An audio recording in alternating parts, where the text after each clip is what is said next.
കരുവള്ളൂർ പെരളം കോത്തല ശ്രീ ഗുളികൻ ദേവസ്ഥാനത്തെ പ്രതിഷ്ഠാദിന കളിയാട്ട മഹോത്സവം 3 ദിവസങ്ങളിലായി നടന്നു. വൻ ഭക്തജന തിരക്കായിരുന്നു കളിയാട്ട മഹോത്സവത്തിന് അനുഭവപ്പെട്ടത്.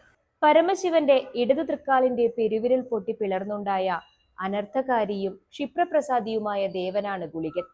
തന്റെ ഭക്തനായ മാർക്കണ്ഡേയന്റെ രക്ഷാർത്ഥം മഹാദേവൻ കാലനെ തന്റെ 3-ാം തൃക്കണ്ണ് തുറന്ന് ഭസ്മമാക്കി. ശിവഭക്തി ഒന്നുകൊണ്ട് മാത്രം പ്രാണരക്ഷ നേടിയ മഹാമുനിയാണ് മാർക്കണ്ഡേയൻ. 16 വയസ്സുവരെ മാത്രമായിരുന്നു മാർക്കണ്ഡേയന് ആയുസ്. 16 വയസ്സു തികയുന്ന നാൾ കാലൻ തന്റെ വാഹനത്തിലേറി മാർക്കണ്ഡേയന്റെ പ്രാണനെടുക്കാനെത്തി. ഈ സമയം മാർക്കണ്ഡേയൻ ശിവലിംഗത്തെ ആലിംഗനം ചെയ്തു. കാലൻ തന്റെ പാശം ചുഴറ്റിയെറിഞ്ഞു. ശിവലിംഗത്തെയും ഒപ്പം മാർക്കണ്ഡേയനെയും കാലപാശം ചുറ്റിവഴിഞ്ഞു. ശിവന് ഇത് മഹാകോപമുണ്ടാക്കി. അദ്ദേഹം കാലനെ വധിച്ച് തന്റെ ഭക്തനെ രക്ഷിച്ചു എന്നാണ് വിശ്വാസം. പക്ഷേ കാലനില്ലാത്തത് കാരണം എങ്ങും മരണമില്ലാതായി. ഭാരം സഹിക്കവയ്യാതെ ഭൂമിദേവി ദേവന്മാരോടും മഹാദേവനോടും പരാതി പറഞ്ഞു. അതിനൊരു പരിഹാരം എന്നോണം പെരുവിരൽ ഭൂമിയിൽ അമർത്തിയ മഹാദേവന്റെ ഇടത് തൃക്കാൽ പൊട്ടി അതിൽ നിന്നും ഗുളികൻ അവതരിച്ചു. ത്രിശൂലവും കാലപാശവും നൽകി ഗുളികനെ കാലന്റെ പ്രവൃത്തി ചെയ്യുവാൻ മഹാദേവൻ ഭൂമിയിലേക്ക് അയച്ചു.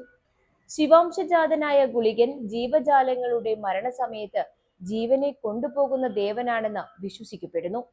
പുറംകാലനെന്നും ഗുളികന് പേരുണ്ട്. പെരളം നാടിനാകെ ഐശ്വര്യവും സമ്പൽ സമൃദ്ധിയും പ്രദാനം ചെയ്തുകൊണ്ടാണ് ഇത്തവണത്തെയും കളിയാട്ട മഹോത്സവം പൂർത്തിയായത്.